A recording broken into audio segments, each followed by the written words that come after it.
नमस्कार, आप देख रहे हैं चौकस भारत और मैं ब्रजेंद्र। इस वक्त बिहार की राजनीति में लगातार ट्विस्ट होते नजर आ रहे हैं। प्रशांत किशोर जो इस पूरे राजनीतिक परिदृश्य को नया मोड़ देने पर तुले हुए हैं, वहीं अगर कहें तो सत्ता पक्ष में जो बैठे लोग हैं वो लगातार जद में आ रहे हैं, राज्य की जनता की नजरों में आ रहे हैं। क्या कुछ मामला है वो लगातार प्रशांत किशोर खोलते नजर आ रहे हैं। एक एक पोल जो है इन लोगों का जो काला चिट्ठा है वो खोलते नजर आ रहे हैं। घोटाले की बात कर रहे हैं, भ्रष्टाचार की बात कर रहे हैं। वहीं आज फिर से उन्होंने 5वीं बार एक नए चेहरे को सामने लाया है और वो चेहरा कोई और नहीं बल्कि खुद उप मुख्यमंत्री सम्राट चौधरी हैं। तो चलिए हम सुनवाते हैं सीधा प्रशांत किशोर की ही जुबानी कि आज जो पट्टाक्षेप कर रहे हैं वो किसके लिए कर रहे हैं। सुनिए। बिहार के उप मुख्यमंत्री सम्राट चौधरी, इन पर मेरा सीधा आपके माध्यम से सरकार को, बिहार के गवर्नर से, बिहार सरकार से, केंद्र सरकार से मेरा अनुरोध है कि इनको हत्या के आरोप में, ये हत्या के अभियुक्त हैं, इनको तुरंत पद से बर्खास्त करके गिरफ्तार किया जाए। क्यों किया जाए ये समझिए। तारापुर में 1995 में 7 लोगों की जो हत्या हुई और 7 मारे जाने वाले लोग कुशवाहा समाज के लोग थे। ये बिहार में जाति की राजनीति करने वालों के लिए सबक होना चाहिए। सम्राट चौधरी कहते हैं मैं कुशवाहा हूं। 7 लोगों की जिनकी हत्या के ये अभियुक्त हैं, आरोप नहीं है, मैं शब्द बहुत सही समझ के बोल रहा हूं। 7 लोगों की हत्या के अभियुक्त राकेश कुमार उर्फ सम्राट कुमार मौर्य उर्फ Samrat Chaudhary, Tarapur case number 44/1995, note कर लीजिए। 44/1995 में 7 लोगों की हत्या हुई, उसमें ये अभियुक्त हुए और जो केस है चीफ जुडिशियल मजिस्ट्रेट को 24/4/1995 को इन लोगों ने डॉक्यूमेंट सबमिट किया। बिहार विद्यालय परीक्षा समिति का एक एडमिट कार्ड सबमिट किया जिसमें बताया गया कि KNVMH सम्राट, ये स्कूल का नाम है, कुमार सर एक स्कूल का नाम है जहां से ये एडमिट कार्ड इशू हुआ है। सम्राट चंद्र मौर्य, पिता का नाम Shakuni Chaudhary, date of birth 1/5/81, result fail, number आया 268, कैटेगरी प्राइवेट। ये सुप्रीम कोर्ट का डॉक्यूमेंट है जो सम्राट चौधरी ने जमा किया है, जिसमें ये बताया है इनका डेट ऑफ बर्थ 81 है, उसके हिसाब से 95 में चीफ जुडिशियल मजिस्ट्रेट ने नाबालिग होने के नाम पर इनको वहां से राहत दी। इनको जेल से निकाला गया क्योंकि ये 15 साल के थे और कानूनन 18 साल से कम उम्र के बच्चे को अभियुक्त के तौर पर जेल पर नहीं रखा जा सकता था। अब ये बात तो पब्लिक की जानकारी में है। अब मैं क्यों कह रहा हूं कि इनको आज अरेस्ट करना चाहिए, क्योंकि 2020 का जो सम्राट चौधरी ने अपना इलेक्शन एफिडेविट दिया है, इसमें अपना उम्र इन्होंने बताया है 51 साल। ये सम्राट चौधरी का इलेक्शन एफिडेविट है। इन्होंने अपना उम्र बताया 2020 में 51 साल। इसका मतलब है कि 2020 - 26, तो 1995 में इनका उम्र था 25 साल, 26 साल। तो 26 साल के उम्र के आदमी को कोर्ट ने गलती से गलत सर्टिफिकेट के आधार पर नाबालिग होने के नाम पर अभियुक्त होने के बावजूद, ध्यान दीजिए, अभियुक्त होने के बावजूद इनको जेल से बरी कर दिया गया था। ये 15 साल के हैं, जबकि इनका अपना डॉक्यूमेंट बता रहा है कि उस समय 26 साल के थे। तो 26 साल के उम्र के आदमी पर अगर 6 लोगों की हत्या का आरोप है, तो जब तक कोर्ट से वो फ्री नहीं होते हैं तब तक उनको जेल में होना चाहिए। और ये आदमी यहाँ का उप मुख्यमंत्री बनकर बैठा हुआ है। तो मैं यहाँ के मुख्यमंत्री से और बिहार के माननीय राज्यपाल से ये अनुरोध कर रहा हूँ कि हत्या का आरोपी, हत्या का अभियुक्त सम्राट चौधरी, राकेश कुमार उर्फ सम्राट चौधरी उर्फ सम्राट कुमार मौर्य आज संवैधानिक पद पर बैठे हुए हैं। ये देश के संविधान का, देश के विधि विधान का इससे बड़ा अपमान नहीं हो सकता है कि जिस व्यक्ति को जेल में होना चाहिए वो आदमी यहाँ का उप मुख्यमंत्री बना हुआ है। तो मुख्यमंत्री नीतीश कुमार सीधे इस पर कार्रवाई करें। नहीं करेंगे तो कल परसों में हम लोग राज्यपाल के पास डेलीगेशन लेकर जाएंगे, सिर्फ बर्खास्तगी के लिए नहीं, सम्राट चौधरी के गिरफ्तारी के लिए।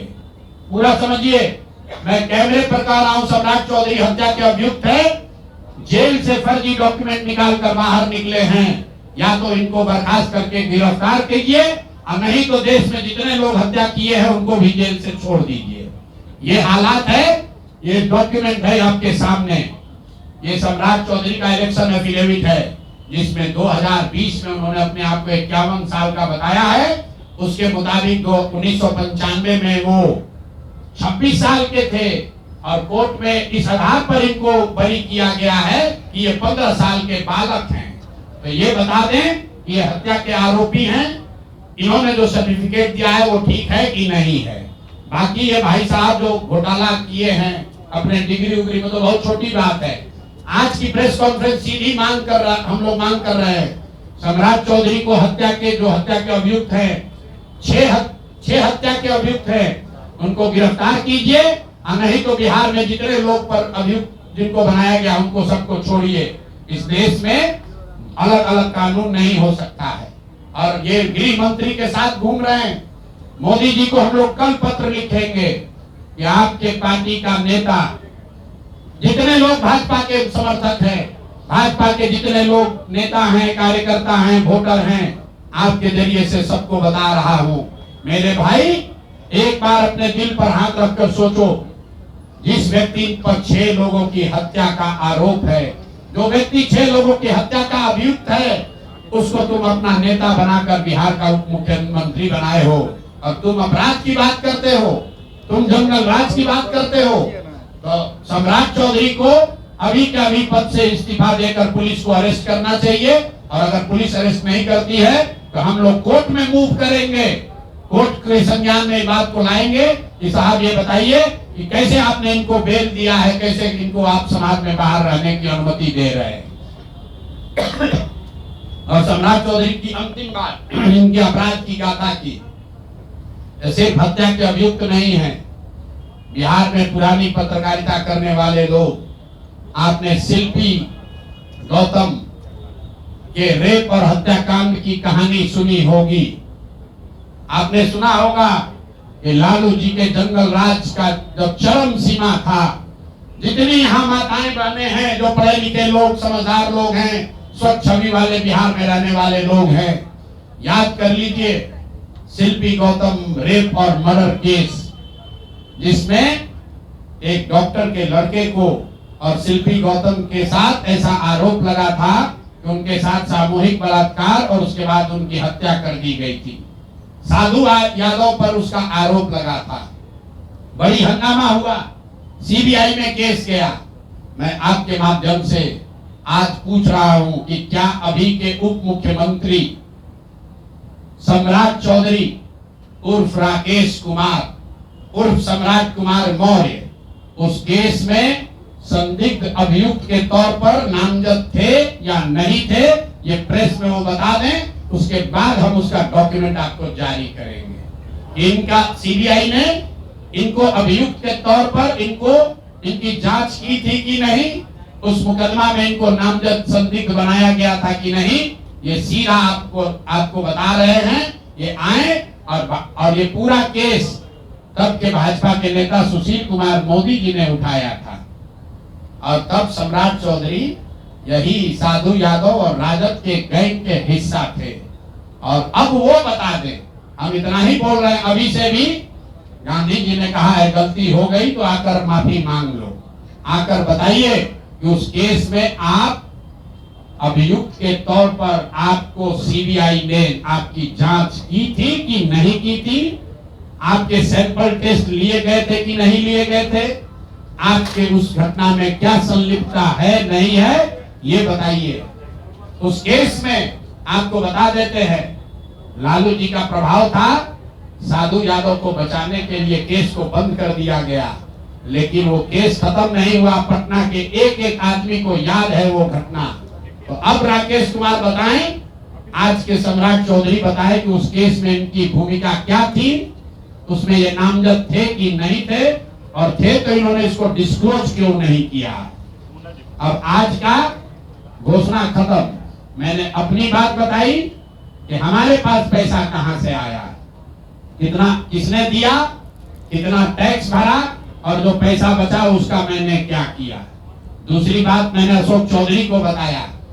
अशोक चौधरी से पहले पाक साहब बनने वाले वैभव विकास न्यास पर सीधे सवाल है कि जनता देख रही है, ईमानदार अगर आप हैं तो सामने आइए और जवाब दीजिए कि 100 करोड़ रुपए की संपत्ति आपने पिछले 1-1.5 साल में पटना में कैसे खरीदी है, और अशोक चौधरी ने आपको पैसा दिया है या नहीं दिया है, किसी दूसरे ने दिया है कि नहीं।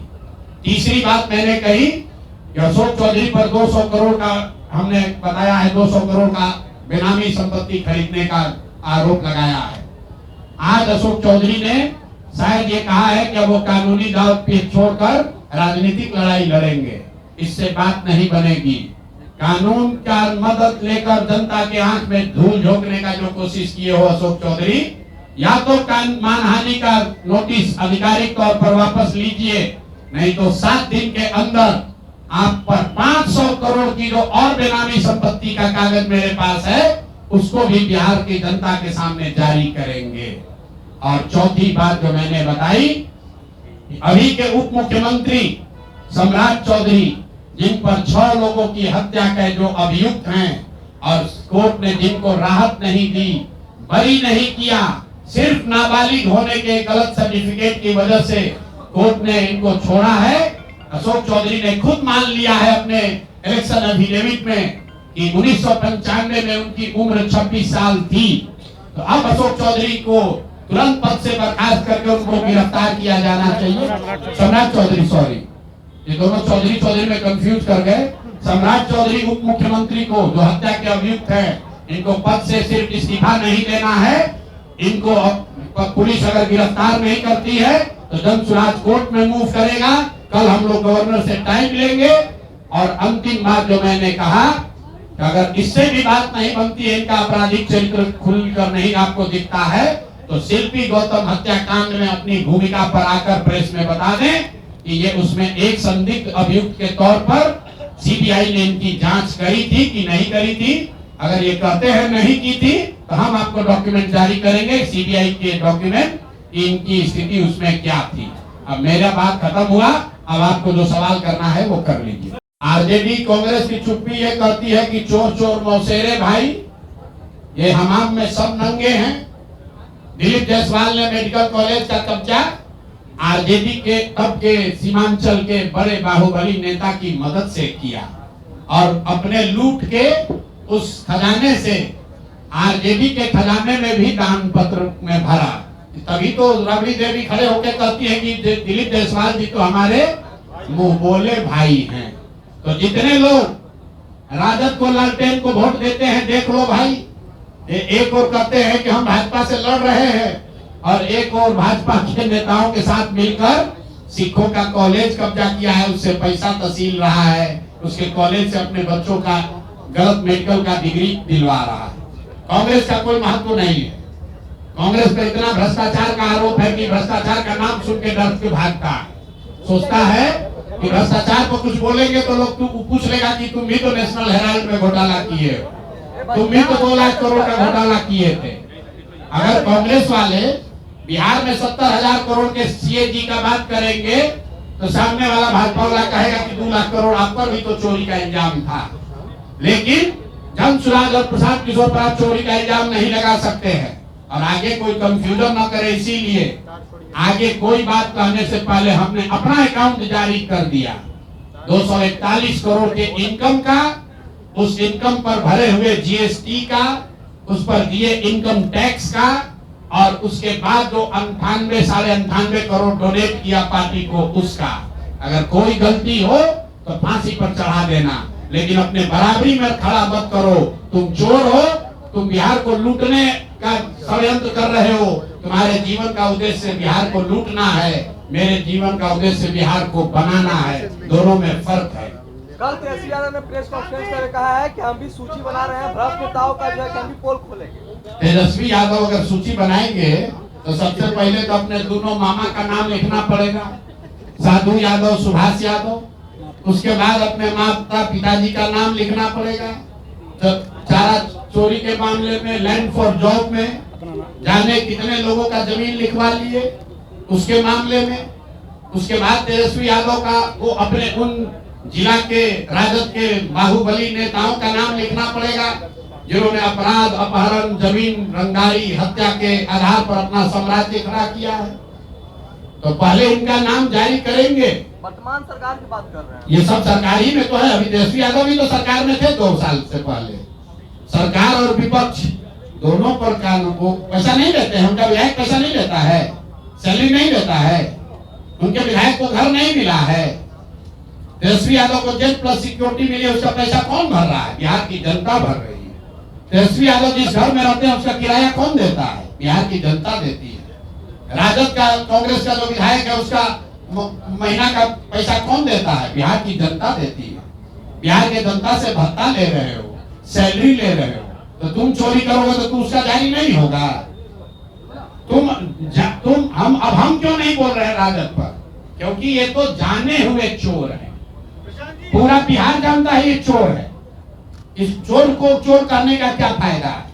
जो चोर है उसको बिहार की जनता ने सिर्फ जाना नहीं, सत्ता से उखाड़ कर फेंक दिया। 2005 के बाद सत्ता के इर्द गिर्द भी आने नहीं दिया। ये बिहार की जनता की समझदारी है। लेकिन उनको चोर बताकर जो लोग सत्ता में आए, जिन पर जनता ने भरोसा किया, वो कितने बड़े अपराधी हैं। उन पर भी हत्या, अपहरण, लूट का वही संगीन अपराध का इल्जाम है जो राजद के नेताओं पर था। इसीलिए तो प्रशांत किशोर और जनसुराज की जरूरत है। ये हमाम में सब नंगे हैं और बिहार की जनता देख रही है, पीछे हटने वाले नहीं है। चाहे कुछ भी परिणाम हो जाए, इनको जीना इनका हराम कर देंगे। जनता इनको, इनके नेता, इनके पार्टी इनको बर्खास्त करेगी। अगर वो नहीं करेंगे तो जनता इनको बर्खास्त करेगी। अगर वो भी नहीं करेगा तो कोर्ट में जाएंगे। इनको लड़ाते लड़ाते जब तक इंसाफ नहीं होगा छोड़ेंगे नहीं। बीजेपी के अशोक चौधरी के प्रॉपर्टी की बात कर रहे हैं। अशोक चौधरी नेता एक वीडियो दिखा रहे हैं जिसमें वो कह रहे हैं कि प्रशांत का जो बयान है, कह रहे हैं कि अगर पार्टी के लिए जो पैसा आता है उसके लिए ना तो हम मॉल खरीदेंगे, ना तो जमीन खरीदेंगे, लेकिन बीपीएससी अभ्यर्थी जिस समय प्रोटेस्ट कर रहे थे उस समय प्रशांत किशोर, तो भैया तुमको बताए, अभी सुने नहीं यार? प्रशांत किशोर की इनकम 241 करोड़ है, डिक्लेयर्ड इनकम, जिस पर टैक्स भरते हैं 3 साल में। कितना? 241 करोड़। इतना पैसा हमारी अपनी आमदनी है, जिस पर जीएसटी भरा, जिस पर इनकम टैक्स भरा, और खर्च के बाद जो पैसा बच गया उसको बिहार के समाज के लिए दान में दे दिया। 98 करोड़ 50 लाख रुपया जाकर देख। और ये हम नहीं कर रहे, भारत सरकार के इनकम टैक्स में फाइल है, जाकर चेक कर लीजिएगा, और आपको भी दे देंगे, आप भी देख लीजिएगा। बहुत ज्यादा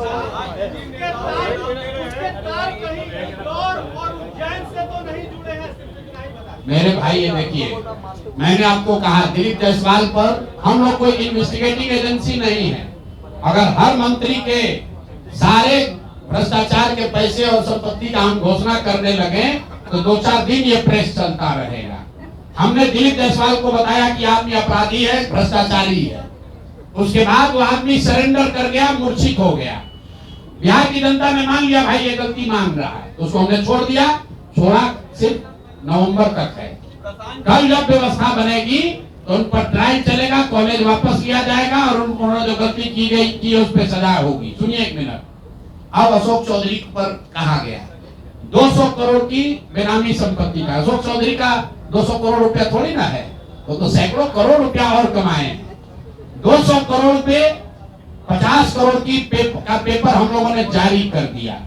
अब बोल रहे हैं कि अभी से भी बिहार की जनता से माफी मांग लो, पूरा ये जो कानूनी दाव पेच का ढोंग रचे हो वापस। अभी आज कैमरे पर बोले हैं ना, लिखित में 7 दिन के अंदर अगर मानहानि का दावा, क्योंकि मानहानि के दावा से नहीं कर रहे हैं, ये जनता को भ्रमित करने के लिए कह रहे हैं कि मानहानि का दावा किए हैं। अगर आधिकारिक तौर पर ये मानहानि का दावा वापस नहीं लेकर चुप नहीं होते हैं, अगर ये माफी नहीं मांगते हैं, तो इन पर अगला किस्त 500 करोड़ की संपत्ति का जारी करेगा। और फिर भी ये भी बता रहे हैं वो 500 भी पूरा नहीं होगा, क्योंकि हमारे पास कोई इन्वेस्टिगेटिंग एजेंसी थोड़े ना है कि हम बता दें कितना पैसा लिया, जितना आया है उतना जारी कर रहे हैं। इसका मतलब हम 200 कर रहे हैं, इसका मतलब ये मत समझिए कि अशोक चौधरी 200 करोड़ का घोटाला किया है। अरे घोटाला तो बहुत 100 करोड़ का किया है। 200 करोड़ का पेपर आ गया, उसके बाद अभी 500 करोड़ का और आ गया। अब अगर दम है तो फिर से मानहानि का दावा कर लो। आपको बता रहे 7 दिन के अंदर जो दावा किए हैं उस पर भी अगर पीछे नहीं हटे तो ये 500 करोड़ का जारी होगा। हमको दिख रहा होगा कि हम कहां से बोल रहे हैं। रांची है कि दिल्ली है कि मुक्तेश्वर धाम है कि पटना बाईपास है, वो सारी जमीन का कागज जारी कर देंगे। आज किसको बोले हैं कि हम कानूनी चीज से बंद कर रहे हैं? किसको बोले? किसी को बोले हैं कि नहीं बोले? एएनआई को बोले हैं। आप जिन नेताओं का नाम ले रहे हैं, सम्राट चौधरी या दिलीप जायसवाल, उन सब नेताओं को बीजेपी विधानसभा चुनाव लड़ाने की तैयारी कर रही है। लड़ाई तो दिख जाएगा कि बीजेपी का यही चरित्र है। और जनता अगर उनको चुनकर ला देगी तो जनता इस बात के लिए तैयार रहे कि अगर आप समाज में हत्यारों को, लुटेरों को वोट देकर जिताओगे तो आप अपने दुर्दशा के लिए खुद ही जिम्मेवार होगे। हमारा काम है आपको बताना, आपको सीखना है सीखो। आप ये भी कह सकते हैं कि कल सम्राट चौधरी जीत कर आ जाएंगे, क्या होगा? पहली बात तो ये चुनाव लड़ेंगे नहीं, इनकी हिम्मत नहीं है। अशोक चौधरी चुनाव लड़े हैं, सम्राट चौधरी चुनाव लड़े हैं भाई, ये चुनाव लड़ने वाले लोग नहीं है। ये सब नॉमिनेशन से आते हैं। भाजपा में, जदयू में जो लोग को चुनाव लड़ना है वो थर थर कांप रहा है। वो कह रहा है भैया जल्दी सबको हटाओ, नहीं तो ये तो मरेगा नहीं, हम लोग को भी मार देगा। बिहार की जनता मालिक है। एक मिनट रुकिए, बिहार की जनता, एक मिनट पूरा कर लें, रुकिए एक मिनट। बिहार की जनता मालिक है। जिसको कोई बर्खास्त नहीं करेगा उसको बिहार की जनता बर्खास्त करेगी, मेरा ये विश्वास है। अगर नहीं किए तो फिर यही लोग आप पर राज करेंगे, आपके बच्चों पर राज करेंगे। ये ना जाति देखेंगे ना धर्म देखेंगे, इनका एक ही जात है, एक ही धर्म है, एक ही ईमान है, वो है पैसा, लूट, अपराध। और नीतीश कुमार कहते हैं हम 3C से समझौता नहीं करेंगे। तो आपका उप मुख्यमंत्री क्राइम का बादशाह है, हत्या का अभियुक्त है। आपका सहायता मंत्री अशोक चौधरी करप्शन का सिरमौर है, सरगना है। और भाजपा के साथ तो आप हैं ही, तो आपका तीनों C में कोई C नहीं बचा। नीतीश जी अभी से भी जगिए, इन लोगों को बर्खास्त कीजिए, नहीं तो आने वाला इतिहास कभी आपको माफ नहीं करेगा। उतरे हुए हैं भाई, जन स्वराज उतरा हुआ है। अब कैसे सड़क पर उतरा जाता है? 3 बरस से अपना घर परिवार सुख सुविधा छोड़कर सड़क पर ही रहते हैं, सड़क पर ही चलते हैं, सड़क पर ही जीवन बिता रहे हैं। ठीक ऐसा है। देखिए सुनिए, हमने शब्द का प्रयोग किया है चोरी चकारी, स्लिप ऑफ टंग। अरे सुन तो लो भाई, आप जब हम अशोक चौधरी नहीं है कि आप हिंदी में सवाल पूछेगा हम अंग्रेजी में जवाब देंगे। गलती हो आपने तो नहीं कहा था आज कि आप अपना अकाउंट दीजिए, हम आकर खुद दे रहे हैं। शब्द है चोरी चकारी, गलती से स्लिप ऑफ टंग से चोरी चमारी निकल गया, उसके लिए गलती हो गई, बात खत्म हो गई। हमारा कोई इंटेंट नहीं है अरे फिर वही बात यार, कैसे हमको डराओगे आप, कैसे हमको आप डराइएगा। अभी एगो मंत्री किए थे ना केस, डर के मारे आज क्या कह रहे हैं, केस मुकदमा बंद कर रहे हैं। दिया है 11 करोड़ रुपया लिए है, 11 करोड़ रुपया 2 घंटा सलाह के लिए लिए। उनको एक प्रोडक्ट लॉन्च करना है, वो लॉन्च करने के लिए हमसे सलाह चाहिए, तो 11 करोड़ रुपया हमने कहा पार्टी को डोनेट करो, तब 2 घंटा का सलाह देंगे। ये बिहार के लड़के की ताकत है, ये सरस्वती की ताकत है। हम लोग चोरी नहीं करते, नवयुवा से घूस नहीं लेते हैं, अपना जहाँ मेहनत करते हैं उसका फीस लेते हैं, और जो भी पैसा मिलता है अपना खर्च काट के जो बच जाता है वो पार्टी में डोनेट करते हैं। और हमने अपने साथियों से भी कहा है कि बिहार में जाकर लोगों से पैसा मांगने से पहले आप अपना जितना डोनेट कर सकते हैं वो कीजिए। और मैं लोगों को कहूं, उससे पहले हमने अपने आप पर ये जिम्मेवारी ली है कि जो भी 10 साल में पैसा कमाएंगे, ये सारा पैसा बिहार को बनाने सुधारने के लिए डोनेट करेंगे। और ये 98 करोड़ रुपया इस साल में डोनेट किया है मैंने, 98 करोड़ 50 लाख रुपया हमारे अकाउंट से सीधे जन सुराज को मैंने डोनेट किया है। जिसको देखना है देख लीजिए।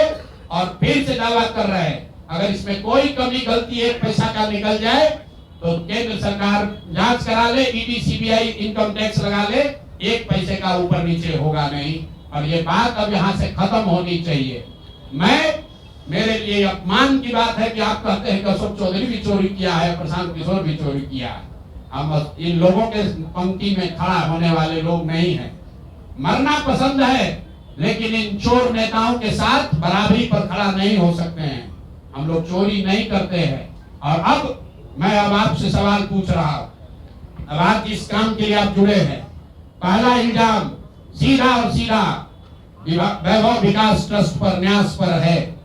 मुन्ना जी ने पेपर जारी किया है, न्यास के जो मुख्य पदाधिकारी हैं जियालाल आर्य जी, मैं आज भी समझता हूं आप बहुत ईमानदार व्यक्ति हैं।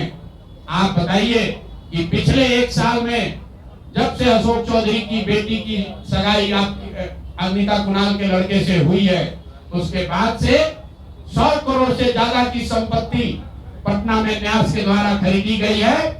जियालाल आर्य जी, अगर जैसे मैंने बताया है अभी प्रेस के सामने, आप प्रेस के सामने आइए और बताइए, न्यास का अकाउंट जारी करिए कि कहां से ये पैसा आपके पास आया, कहां से ये 100 करोड़ रुपए न्यास के पास आए। जब से न्यास बना है उसमें 10 करोड़ का भी संपत्ति नहीं खरीदा गया। पिछले 1 साल में 100 करोड़ का ज्यादा से ज्यादा का संपत्ति कैसे खरीदा गया है। आप व्यक्तिगत तौर पर ईमानदार हैं तो नीतीश कुमार भी ईमानदार है, मनमोहन सिंह भी ईमानदार थे। लेकिन जिस न्यास के आप मुखिया हैं, ये कहने से बात नहीं बनेगी कि हमको जानकारी नहीं है। मैं अभी आपके सामने चुनौती दे रहा हूं, वैभव विकास ट्रस्ट से, न्यास से लोग आकर ये बताएं कि पिछले 1-1.5 साल में 100 करोड़ से ज्यादा की संपत्ति पटना में उस न्यास के माध्यम से कैसे खरीदी गई है। उसमें मुख्य सचिव, यहाँ बिहार के मुख्य सचिव जो हैं, उनके परिवार की महिला हैं, तो अभी इनकी जिम्मेवारी है। मुख्य सचिव यहाँ पर प्रत्यय अमृत हैं, इनकी सास है मुन्ना जी, इनकी सास है प्रत्यय अमृत की सास है, इनकी सासू माँ है, और जियालाल आर्य जी और अनिता कुणाल, ये तीनों लोग बताए। इन्होंने कहा किशोर कुणाल जी का नाम बहुत बड़ा है, तो किशोर कुणाल जी के नाम पर ही कम से कम उनके नाम को दागदार मत कीजिए। समाज ने उनके नाम की बड़ी प्रतिष्ठा है। तो आप प्रेस को बुलाइए और क्लियर कीजिए कि आपके न्यास से, मैं 3 लोगों का नाम ले रहा हूं, जियालाल आर्य जो बहुत सम्मानित व्यक्ति हैं, ईमानदार व्यक्ति हैं, उनकी ऐसी छवि है। दूसरा अनीता कुणाल जी जो किशोर कुणाल जी की पत्नी है, और तीसरा यहाँ के मुख्य सचिव की सासू माँ। ये तीनों लोग बताएं कि न्यास में 100 करोड़ से ज्यादा की संपत्ति खरीदने का पैसा कहां से आया है। दूसरी बात, अशोक चौधरी के नाम पर जो संपत्ति की बात कही गई है, हम लोग उस बात पर कायम हैं। 200 करोड़ की संपत्ति इन्होंने अर्जित की है। इन्होंने कैमरे पर आप लोगों को कहा कि एक कट्ठा भी जमीन हो जाएगा तो मैं जन स्वराज की गुलामी करूंगा। मेरे भाई मुन्ना जी ने अभी पूरा डॉक्यूमेंट जारी किया है। अगर या तो उसको आप रिबटल कीजिए कि ये आपका जमीन नहीं है, और अगर जमीन है तो जन स्वराज की गुलामी मत कीजिए, बिहार के लोगों की गुलामी के लिए तैयार होइए, इस्तीफा दीजिए। नहीं इस्तीफा दीजिएगा तो आपका घेराव होगा, आपका राजनीति आपका नहीं करने देंगे। हम लोग राज्यपाल, मुख्यमंत्री नहीं सुन रहे हैं तो हम लोग राज्यपाल महोदय के पास जाएंगे, कोर्ट में जाएंगे, इनके खिलाफ कार्रवाई होनी चाहिए। और 100 करोड़ का मानहानि का नोटिस भेजे थे, आज डर के मारे शायद कहे हैं कि अब आगे हम कानूनी कार्रवाई नहीं करेंगे, तो 5 दिन के अंदर अंदर आधिकारिक तौर पर लीगल नोटिस वापस ले, और नहीं लेंगे तो इन पर 500 करोड़ का और घोषणा करेंगे। नोट कर लो भाई, 200 करोड़ पर घबराए हुए हैं ना, 500 करोड़ का और अवैध संपत्ति जो खरीदा है अशोक चौधरी ने अलग अलग नाम से, 7 दिन का समय दे रहे हैं। 7 दिन के अंदर अंदर अगर अब इस बात के लिए माफी नहीं मांगे कि प्रशांत किशोर पर झूठा मानहानि का मुकदमा करने का केस तो नहीं किया है, नोटिस भेजे हैं, तो अगर 7 दिन के अंदर अंदर लीगली कैमरे के सामने आकर ये नोटिस वापस नहीं लिए तो इन पर 500 करोड़ का और जो अवैध संपत्ति ये कब्जा किए हैं, खरीदे हैं, उसकी सारी सूची आपके सामने जारी करेंगे। एकदम इनको चुनौती दे रहे हैं भाई। 200 पर दिए हैं, 200 किए थे, 500 करोड़ का इनका पेपर तैयार है। पिछले 8 महीनों में इन्होंने 20,000 करोड़ से ज्यादा का कॉन्ट्रैक्ट दिया है। 20,000 से ज्यादा का कॉन्ट्रैक्ट भाई साहब ने दिया है, और हर कॉन्ट्रैक्ट में 5% पैसा कमीशन के तौर पर लिया गया है। अभी इतना ही बोल रहे हैं, अगले प्रेस कॉन्फ्रेंस तक अगर इन्होंने अपनी गलती नहीं मानी तो जिन लोगों के जरिए ये 5% पैसा वसूला गया है वो लोग को प्रेस के सामने बैठाकर आपसे परिचय कराएंगे कि कौन लोगों ने ये 5% की रेट से पैसा वसूला है। और दूसरी बात, ये जो पैसा रिलीज हो रहा है 0.5% हर रिलीज में पैसा काटा जा रहा है। अभी जो 2 घटना आपने सुनी होगी नोट जलाने की, 2 इंजीनियर्स के घर पे जो नोट के गड्डी पकड़े गए हैं, वो वही पैसा है जो पैसा ये लोग कॉन्ट्रैक्टर को दिए, कॉन्ट्रैक्ट देने के लिए 5% लिया, उसके बाद जब जब पैसा रिलीज होता है तो 0.5% इनका उसमें शेयर बनता है। वही पैसा ये इंजीनियर कलेक्ट करके वापस ला रहे थे पटना जमा कराने, जो एक आदमी उसमें पकड़ा गया, एक आदमी जेल में भी है, और रात भर नोट का गड्डी जलाया गया है। अब अशोक चौधरी इस पर बयान दें ये उनकी वो इसमें संलिप्त है कि नहीं है। नहीं है तो आपके सामने अगले प्रेस कॉन्फ्रेंस में उन लोगों को खड़ा करेंगे जो इनके बिहार में ये पैसे की वसूली कर रहे हैं, और इनको उसका जवाब देना पड़ेगा। अशोक चौधरी बंद। स्पष्ट हो गया होगा कि भाई एक तो पहले अशोक चौधरी जो राज्य सरकार में मंत्री हैं उन पर भी उन्होंने बात कहा कि अगर 7 दिन के अंदर अशोक चौधरी ने राज्य की जनता से माफी नहीं मांगी तो ये तो 200 का हमने उजागर किया है, 200 करोड़ का, अगली बार हम 500 करोड़ का उजागर करेंगे। जो घोटाला किया है उन्होंने, जो भ्रष्टाचार किया है उन्होंने, जो पैसे का गबन किया है उन्होंने, इन सारी बातों को लेकर जो है अब सीधा प्रशांत किशोर हावी होते नजर आ रहे हैं। इन्होंने अपनी भी संपत्ति का जो पूरा ब्यौरा है वो आज प्रेस के सामने रख दिया है। तो चलिए देखते हैं अब किस तरह का माहौल बनता है राजनीतिक गलियारे में बिहार के। क्या जो बातें प्रशांत किशोर कह रहे हैं वो बातें सम्राट चौधरी या अशोक चौधरी अब मानेंगे, या फिर कोई नया मोड़ फिर देखने को मिलेगा? बने रहिए हमारे साथ। बहुत शुक्रिया।